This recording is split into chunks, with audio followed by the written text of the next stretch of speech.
नमस्कार दोस्तों, एक बार फिर से आपको आपके इस YouTube चैनल में आपका स्वागत है।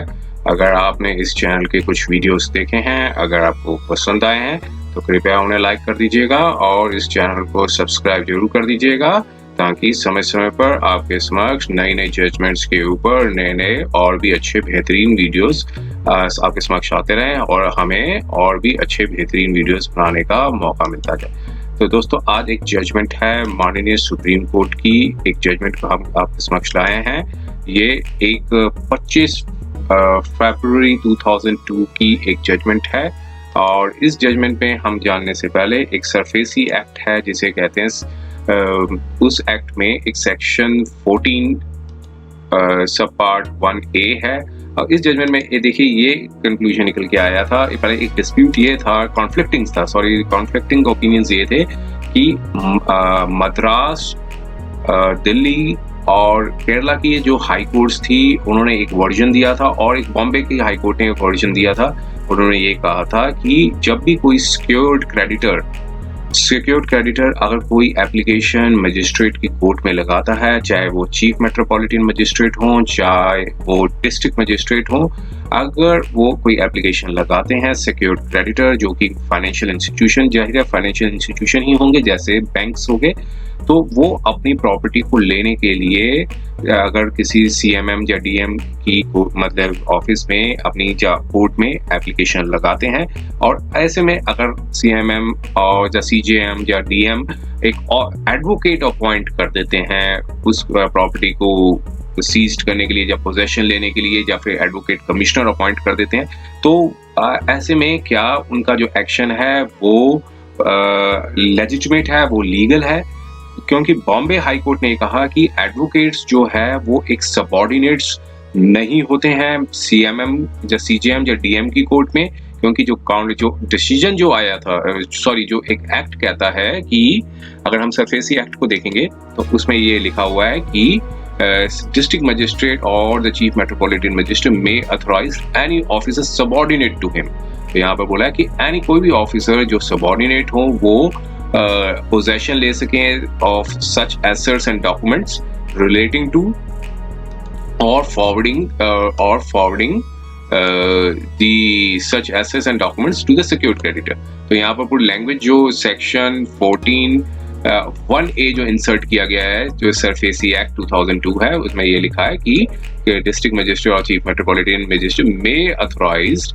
Any officer subordinate to. तो देखिए यहाँ लिखा है एनी ऑफिसर सबऑर्डिनेट टू। तो यहाँ पर यही कॉन्फ्लिक्ट्स आया इन सब जजमेंट्स में। तो क्योंकि बॉम्बे हाई कोर्ट ने कहा कि जो एडवोकेट्स होते हैं वो सबऑर्डिनेट्स नहीं होते हैं, तो ऐसे में उनकी जो प्ली थी, जो सिक्योर्ड क्रेडिटर की जो प्ली थी उसको मतलब रिजेक्ट कर दिया गया और जो बोरोवर थे उनकी प्ली को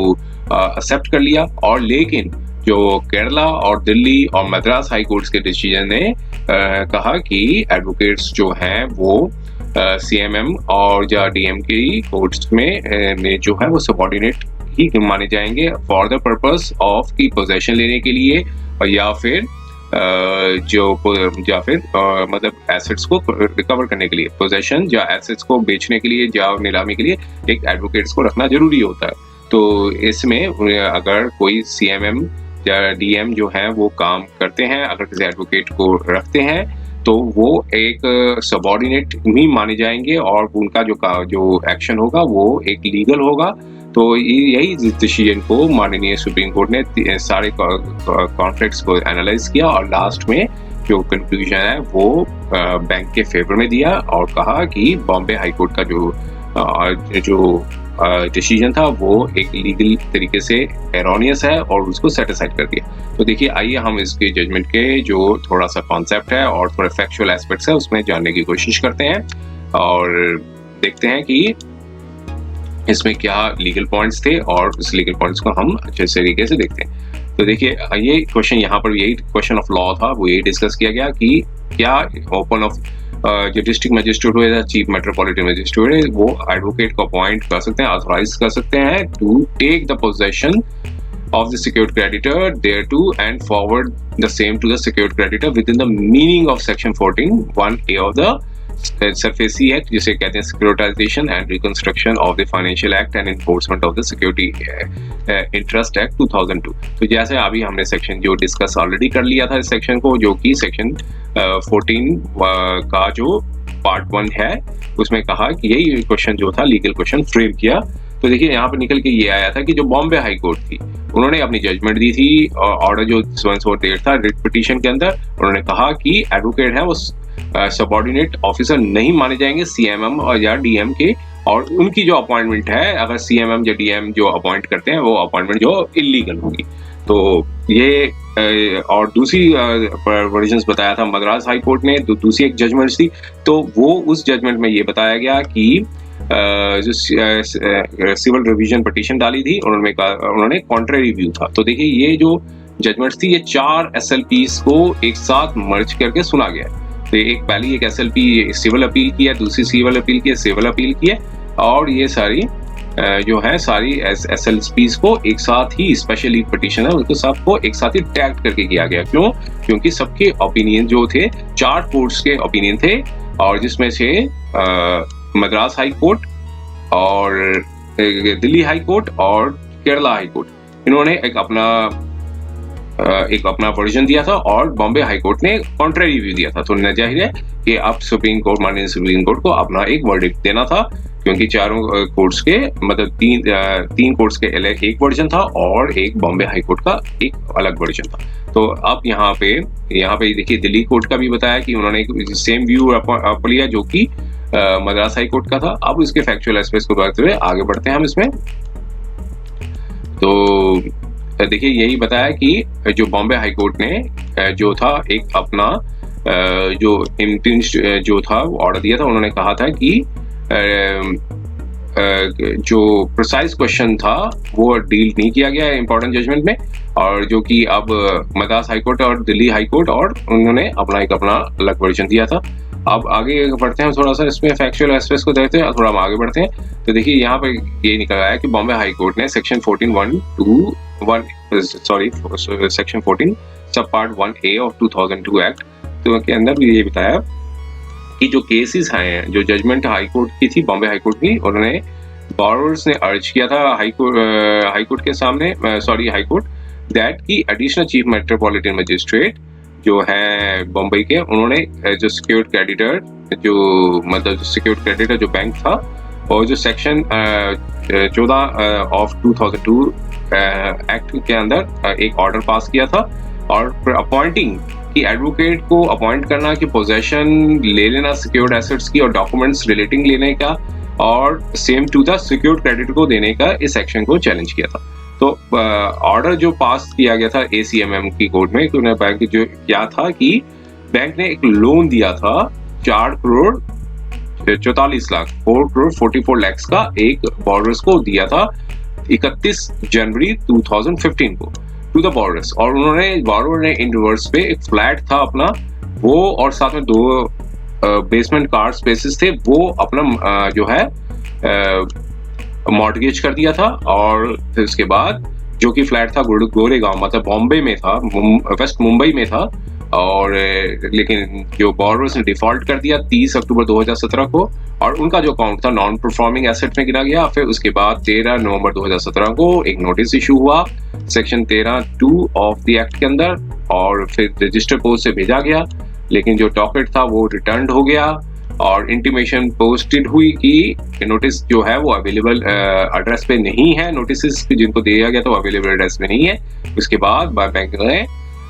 एक पब्लिकेशन दिया 31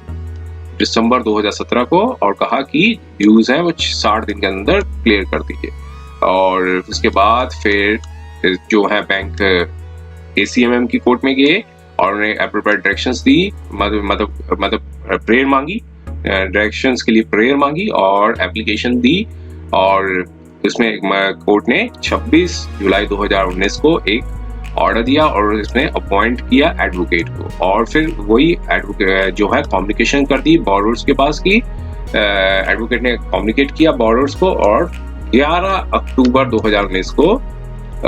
जो था एक कम्युनिकेशन दी एडवोकेट ने। अब उस ऑर्डर को चैलेंज किया बॉम्बे हाई कोर्ट के सामने, एक रिट पिटीशन डाली जो थे बॉर्डर्स ने, और आर्टिकल 226 के अंदर। और फिर जो कि उसका डिसीजन आया हाई कोर्ट का, उन्होंने कहा कि जो सेक्शन 14(1)(a) जो एक्ट का जो सिक्योरिटाइजेशन एक्ट है, सरफेसी एक्ट जिसे कहते हैं, वो अलाउ नहीं करता है सीएमएम या डीएम को कि वो एक अथॉराइज करें एडवोकेट को, क्योंकि जो लैंग्वेज जो साफ साफ क्लियर कहती है, जो एक्ट की यही कहती है। उन्होंने कहा कि जो भी सीएमएम या डीएम को जो भी करना है वो एक ऑफिसर अपॉइंट करेंगे जो कि उनके सबऑर्डिनेट पे होगा। देखिए यहाँ पे सबऑर्डिनेट वाला प्रोविजन यूज किया। हाई कोर्ट ने आर्गुमेंट रिजेक्ट कर दिया सीएम की, मतलब जो बैंक का आर्गुमेंट था उन्होंने रिजेक्ट कर दिया। उसमें कहा कि सीएमएम या डीएम बेशक ओवरबर्डन होंगे, उनके पास बेशक एविडेंस स्टाफ नहीं होगा, लेकिन जो कि काफी इम्पॉसिबल होगा सिक्योर क्रेडिटर को कि मतलब इफ नॉट वर्चुअली कि पोजेशन ले सकें और आउटस्टैंडिंग ड्यूज है वो मतलब जो सिक्योर्ड एसेट्स जो दिए गए उसको डिपॉजिट मतलब उसको बेच के और उसका पैसा ले सकें। तो हाई कोर्ट ने कहा कि हम इम्प्रेस नहीं हुए आर्गुमेंट्स में कि, और हम सिर्फ जो लॉ के अकॉर्डिंगली लिखा गया, जो लॉ का जो प्रोविजन है strictly construe under set provision, हम लॉ के अकॉर्डिंगली ही चलेंगे, जो लॉ जो कहता है, जो लॉ की जो सेक्शन 14(1)(a) जो है उसी के अकॉर्डिंगली चलेंगे। हम एक भी वर्ड जो है मतलब जो भी इंटरप्रिटेशन निकल के आती है हम उसी के अकॉर्डिंग करेंगे, क्योंकि एडवोकेट्स को उन्होंने माननीय बॉम्बे हाई कोर्ट ने कह दिया कि जो और एडवोकेट्स हैं वो सबऑर्डिनेट नहीं गिने जाएंगे सीएमएम या डीएम के। अब इस साथ में ये बताया कि सिक्योर क्रेडिटर्स ने फिर इस डिसीजन को चैलेंज किया जो सुप्रीम कोर्ट के समक्ष। अब आगे बढ़ते हैं फिर इससे। अब ये बॉम्बे हाई के बाद से मद्रास हाई कोर्ट का था, और मद्रास हाई कोर्ट में भी यही सेम सिमिलर इश्यूज हुआ। उसमें आउटस्टैंडिंग ड्यूज थे, लोन्स था, अनपेड किया गया था। फिर बैंक ने जो है एनपीए कर दिया। फिर उसके बाद नोटिस इशू किया 13(2)(2000) एक्ट के अंदर, डेटेड 21 जुलाई 2017 को बॉर्डर्स को। फिर बैंक ने सिंबॉलिक पोजेशन ले लिया, और फिर जो एक ऑथराइज्ड ऑफिसर अपॉइंट किया पोजेशन लेने के लिए, नोटिस लिया। फिर उसके बाद पब्लिक नोटिस पब्लिश हुआ लीडिंग न्यूज़पेपर्स पे, और फिर बॉर्डर्स ने चैलेंज किया इस नोटिस को सेक्शन 13(4) के अंदर। उसके बाद जो कि डीआरटी के सामने समक्ष किया होगा चैलेंज, तो जो कि चैलेंज था अनसक्सेसफुल हुआ। उसके बाद बैंक ने एक्शन इन्वोक किया सेक्शन 14 के अंदर, फाइलिंग एप्लीकेशन की सीएमएम की कोर्ट में कि पोजेशन ले सके। बॉर्डर ने जो है सेल नोटिस को भी चैलेंज किया, एप्लीकेशन फाइल की S A number so and so, लेकिन उसमें भी कोई रिलीफ नहीं मिला बैंक को, मतलब जो बॉर्डर्स को कोई इंजंक्शन नहीं मिला बॉर्डर्स को। और जबकि उन्होंने इंजंक्शन मांगा था कि रिस्ट्रेन किया जाए बैंक को कि सेल करने के लिए, कोई उनको नहीं मिला रिलीफ। उसके बाद बैंक ने एप्लीकेशन को परस्यू किया और सेक्शन 14 एक्ट के अंदर सीएमएम की कोर्ट में डाला कि उस प्रॉपर्टी को बेचने के लिए एक एडवोकेट कमिश्नर अपॉइंट किया जाए, जो कि मतलब डिस्पोज हो गई एप्लीकेशन को, और एक एडवोकेट कमिश्नर अपॉइंट किया गया कि पोजेशन लिया जा सके जो कि सिक्योर्ड प्रॉपर्टी थी। और उसके बाद एप्लीकेशन जो थी बॉर्डर्स की जो थी वो भी डिसमिस कर दी। उसके बाद फिर बॉर्डर्स ने एक अनदर एप्लीकेशन फाइल की और कहा कि चैलेंज किया ऑर्डर को कि जो सीएमएम का जो ऑर्डर है कि एडवोकेट कमिश्नर अपॉइंट करना, कि उस इवेंट को चैलेंज किया। फिर उस डीआरटी ने अलाउ कर दी एसए की एप्लीकेशन में, बॉर्डर्स की एप्लीकेशन को अलाउ कर दी। उन्होंने कहा कि जो प्रोसीजर होगा सेक क्लॉजेस 1 से लेकर 9 का जो प्रोविजन है सेक्शन 14(1) का, वो उसे कंप्लाई नहीं किया है, और पहले उसे कंप्लाई कीजिए, जो कि सिक्योर्ड क्रेडिटर बैंक ने नहीं किया है। तो अपॉइंटमेंट ऐसे केसेस में एडवोकेट कमिश्नर की जो अपॉइंटमेंट है वो इलीगल है। देखिए यहाँ इस ग्राउंड पे चैलेंज किया कि बैंक ने जो प्रोसीजर्स था सेक्शन 14 का जो प्रोसीजर्स है लेने का, उसको कंप्लाई नहीं किया, सीधा जो है वो एक मतलब जो बताया गया है जो प्रोविजंस हैं, जो प्रोसीजर को जो पूरा जो प्रोसीजर है वो उसको फॉलो नहीं किया, तो सीधा एक एडवोकेट कमिश्नर को अपॉइंट कर दिया जो कि इलीगल है। इसमें ये नहीं कहा मद्रास हाई कोर्ट ने कि एडवोकेट कमिश्नर जो है वो अपॉइंट नहीं कर सकते, उन्होंने कहा कि सिर्फ प्रोसीजर जो था वो फॉलो नहीं किया। और फिर उसके बाद बैंक ने मद्रास हाई कोर्ट में एक सिविल रिवीजन पिटीशन फाइल की under article 217 of the constitution में। हाई कोर्ट ने 2 मतलब जो इश्यूज हैं नोट किए। पहले कहा कि जो करेक्टनेस थी जो ट्राइब्यूनल ने कहा है, डेब्ट रिकवरी ट्राइब्यूनल ने, वो क्या ऑर्डर वो सही है कि मतलब कि नॉन कॉम्प्लायंस करना क्लॉजेस 1 से लेकर 9 तक का सेक्शन 14 और 2002 एक्ट के अकॉर्डिंगली नहीं किया है। तो और फिर दूसरा कहा कि ये कि सेट असाइड किया गया क्योंकि एक मैनिफेस्ट एरर थी। और सेकंड इशू था about the power of the CMM to appoint एक एडवोकेट कमिश्नर। तो ये दो इश्यूज थे वो सेटअप किए गए। और फिर हाई कोर्ट ने कहा कि अर्ली डिसीजन आया हाई कोर्ट ऑफ दिल्ली का, केरला का, उन्होंने कहा कि ट्राइब्यूनल ने मैनिफेस्ट एरर की है, not taking the notice of the decision of the same high court refer to the impugned judgment. तो साथ में इन शॉर्टली ये भी होता है कि मद्रास हाई कोर्ट ने एक्सेप्ट कर लिया आर्गुमेंट को सिक्योर्ड क्रेडिटर कि it is open for CMM या डीएम की वो अपॉइंट कर सकते हैं advocate commissioner for taking the possession of the documents. तो इस सब डिसीजन के बाद ये देखिए जजमेंट काफी बड़ी हो जाती है। आगे हम बढ़ते हैं। यहाँ पर यही इशू फ्रेम किया कि सीएमएम को जो है वो क्या वो अपॉइंट कर सकता है एडवोकेट को, जो कि पावर्स है section 14 part 1A of the 2000 act में। और या फिर इशू अराइज हुआ क्योंकि मे ऑथराइज लिखा है एनी ऑफिसर सबऑर्डिनेट टू। तो आगे बढ़ते हैं हम। ये इशू फ्रेम करने के बाद देखिए यहाँ पर फिर निकलते हैं। फिर ये पैराग्राफ में यही बताया कि केरला हाई कोर्ट ने ओपिनियन दिया कि मजिस्ट्रेट जो है वो उसके बाद पावर होती है सेक्शन 14 2000 की पोजेशन ले सके और सिक्योर्ड क्रेडिटर्स पर जो सिक्योर्ड एसेट्स को पोजेशन ले सके और इवन असिस्टेंस भी ले सकता है पुलिस की, ताकि और इंक्लूडिंग एडवोकेट कमिश्नर को भी अपॉइंट कर सकता है कि सिक्योर्ड क्रेडिटर्स का जो भी पैसा है बकाया रह गया वो सिक्योर्ड एसेट्स को डिस्पोज करके और वो मतलब रिकवरी के लिए। और फिर देखिए यहाँ पर यही बात बताई कि डिसीजन था वो पहले जो अमेंडमेंट हुई थी उससे पहले का था ये। फिर बाकी सारी जजमेंट्स को डिस्कस करने के बाद देखिए अब हम फाइनल कंक्लूजन्स पे ही चलते हैं क्योंकि जजमेंट काफ़ी लेंथी हो जाती है। और लास्ट में ये निकल के आता है कि कोर्ट ने अब जस्टिफाई किया, उन्होंने कहा कि फिजिकल पोजेशन, बाद में ये कंक्लूजन निकाला कि एडवोकेट सीएमएम की पावर होती है उसे जो है कि एडवोकेट्स को अपॉइंट करने के लिए। उन्होंने कहा कि फिजिकल पोजेशन लेने के लिए सेक्शन 14, 12 और 2000 एक्ट में जैसा बताया गया ऊपर सिक्योर्ड क्रेडिटर्स के पास पावर है कि मतलब ऑब्लाइज्ड है, सिक्योर्ड क्रेडिटर के पास राइट्स हैं कि वो सीएमएम डीएम के पास जाके एक रिटर्न एप्लीकेशन दे सकते हैं और पोजेशन लेने के लिए और सारे एसेट्स और डॉक्यूमेंट्स रिलेटेड के लिए। और देखिए आप यही बताया कि सीएम और डीएम जो है वो मतलब एप्लीकेशन लेने के बाद जो है सिक्योर्ड क्रेडिटर्स के लिए मतलब जो है मतलब जो अपना एक्शन करेंगे, परफॉर्म करेंगे। और जब एप्लीकेशन लेने के बाद वो एक एक्सपेक्ट सीएमएम डीएम को पास जो एक एक्सपेक्टेशन होती है कि वो एक ऑर्डर पास करें कि वेरीफाई करें कि सारी फॉर्मेलिटीज कंप्लीट हो गई हैं और सेक्शन 42 के अंदर अगर सेटिस्फाइड होते हैं तो वो पोजीशन ले सकते हैं सिक्योर्ड के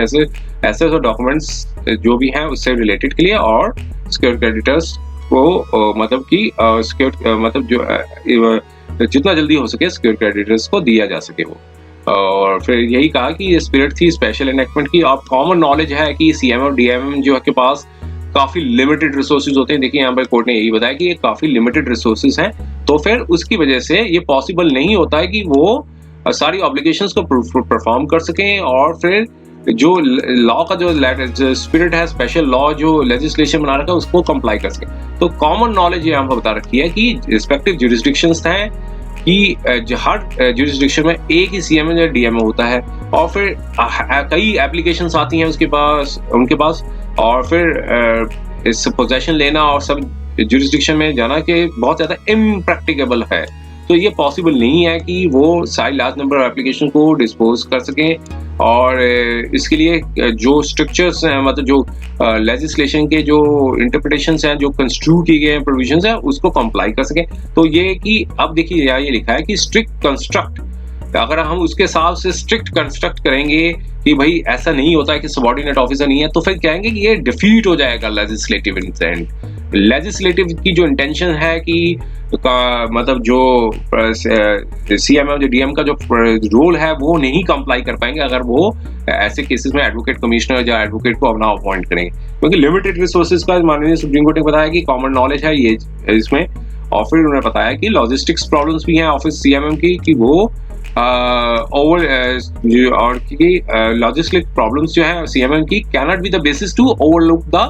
स्टैट्यूटरी प्रोविजंस को ओवरलुक नहीं किया जा सकता। लेकिन आगे बताया कि you advocate is and must be regarding an officer of, क्योंकि एडवोकेट जो है ऑफिसर होते हैं कोर्ट के और subordinate to the CM DM होंगे फॉर द पर्पस, देखिए सिर्फ यहाँ लिखा है for the purpose of the जो section 14(1)(a) of this act. तो इस एक्ट के लिए उन्होंने बताया कि क्योंकि एक लिमिटेड रिसोर्सेज है और कई एप्लीकेशन डिस्पोज करनी होती हैं, एक जुरिडिक्शन में सिर्फ एक ही सीएमएम या डीएम ही होते हैं, तो ऐसे में ये बताया है कि सीएम और डीएम जो होंगे वो अवेल कर सकते हैं एडवोकेट की, या फिर कोई सबऑर्डिनेट ऑफिसर होंगे डिस्चार्ज करने के लिए ministerial work to take the possession of the secured creditors और डॉक्यूमेंट्स देयर ऑफ। तो उनको कहीं किसी हालत में रोका नहीं जा सकता कि वो ये काम, मतलब क्योंकि insertion of this section 1A जब इंसर्ट हुआ इसके काम के लिए उनको कोई बाध्य नहीं कर सकता है, मतलब रोका नहीं जा सकता इसमें। और साथ में ये बताया कि इंटरेस्ट करना, पोजेशन लेना, security to the consequent of the order passed under the section 14(1)(2) of the 2000 act. कोई भी सबऑर्डिनेट ऑफिसर होंगे, जो ऑफिसर सबऑर्डिनेट होंगे वो अपॉइंट कर सकते हैं, जो कि एडवोकेट भी होंगे। तो अब यहाँ पे एनी का भी वर्ड यूज किया कि any officer subordinate to him, तो कहा कि इसका मतलब ये नहीं कि वो किसी चपरासी या क्लर्क को अपॉइंट कर दे जो कि इनकेपेबल होगा ऑफ हैंडलिंग दी सिचुएशन। तो पीएन या क्लर्क का मतलब ये नहीं, एनी का मतलब ये नहीं कि वो किसी पीएन या क्लर्क को अपॉइंट कर दे। तो यहाँ पे फिर यही निकल के आया कि ऑफिसर जो है, फिर देखिए सारी इन्होंने जो एनालिसिस किया, एनी का क्या मतलब है, ब्लैकस्टोन जो ब्लैक लॉ की डिक्शनरी में क्या मतलब है, ऑफिसर का क्या मतलब है, सारे इन्होंने एक क्रिटिकल एनालिसिस किया गया इस जजमेंट में। फाइनली हम चलते हैं, तो उन्होंने ये चलते हैं कि जो इंक्लूजन है एडवोकेट कमिश्नर को, वो उसको वो मतलब जो है वो एकदम सही है, उसको किसी पॉइंट ऑफ व्यू से इलीगल नहीं है वो। और फिर इसके बाद यही बताया कि ऑफिसर ऑफ द कोर्ट जो है सिर्फ सीएमएम या डीएम ही अपॉइंट कर, मतलब जो एडवोकेट को सीएम डीएम ही अपॉइंट कर सकते हैं, और कि एडवोकेट कमिश्नर को कि और उनको इम्यूनिटी भी मानी मिलेगी सेक्शन 14(3) ऑफ द 2002 एक्ट के अंदर। तो ये इम्यूनिटी दे रखी है सेक्शन 14(3) के अंदर, जो प्रोविजन है उसके अंदर इम्यूनिटी भी दी हुई है कि no act of the supreme court of the chief metropolitan magistrate district magistrate shall be called for in question in any court before any authority। मतलब कोई थोड़ी कल अगर वो गुड फेथ पे जो मतलब जो in the discharge of the duty करते हुए कुछ एरर भी कर देते, तो ऐसे केसेस में कोई भी उनके ऊपर क्वेश्चन नहीं पुट अप किया जा सकता कि यहाँ पे कि ये एरर क्यों है, ऐसा क्यों है, इस तरह का क्वेश्चन पुट अप नहीं किया जा सकता। तो यहाँ पर यही कंक्लूजन निकल के आया कि सीएम की फिर बाद में जो है कि बॉम्बे हाईकोर्ट के जो ऑर्डर को सेट असाइड कर दिया और कहा कि ये मतलब जो ऑर्डर था वो not in good in law था, और फिर केरला मद्रास हाईकोर्ट जो और दिल्ली के हाईकोर्ट का था वो उसको मतलब अपहेल्ड कर दिया। और फिर इसके बाद कहा कि जो मद्रास हाईकोर्ट का जो था कि सीएम और डीएम टू अपॉइंट एडवोकेट, और जो borrowers to filed by the borrowers to be needs to be delinked for the admission separately। कहा कि हमने सिर्फ इस इशू को दिखाया क्योंकि बाद में उन्होंने कोर्ट ने इस सबऑर्डिनेट कोर्ट ने ये भी बता रखा था, जो नीचे की हाई कोर्ट में भी, कि clause 1 and 9 of the 14 of the 2002 act जो है वो नॉन कंप्लाई किया गया है नीचे। तो ऐसे में इस केस को उसको वहां से डीलिंग कर दिया गया, और जो कहा कि जो अपील फाइल थी सिक्योर्ड क्रेडिटर की, जो भी बैंक्स थी उनका अलाउ कर दिया, और जो नीचे बॉम्बे हाई कोर्ट का ऑर्डर को सेटिस्फाइड कर दिया, और उनकी जो पिटीशन थी, रिट पिटीशन थी, उसे डिसमिस कर दिया, और बाकी जो मद्रास हाई कोर्ट का जो था उसको डीलिंग कर दिया। और उनका कि लिमिटेड इशू है हमने डिस्कस किया था, और बाकी रिगार्डिंग की कंप्लायंस करना की compliance of the clauses 1 to 9 जो सेक्शन 14 और 2000 एक्ट है उसको सेपरेटली लिया जाएगा। तो इस पॉइंट पे ये अपील को डिस्पोज कर दिया। तो उम्मीद है ये वीडियो आपको काफ़ी जानकारी हेतु रहा होगा, काफ़ी इंफॉर्मेटिव रहा होगा। अगर ये वीडियो पसंद आया है तो कृपया उसे लाइक कर दीजिएगा और इस चैनल को सब्सक्राइब जरूर कर दीजिएगा, ताकि समय समय पर आपके समक्ष नए और भी अच्छे बेहतरीन वीडियोस बनाने का हमें मौका मिलता रहे। समय देने के लिए बहुत बहुत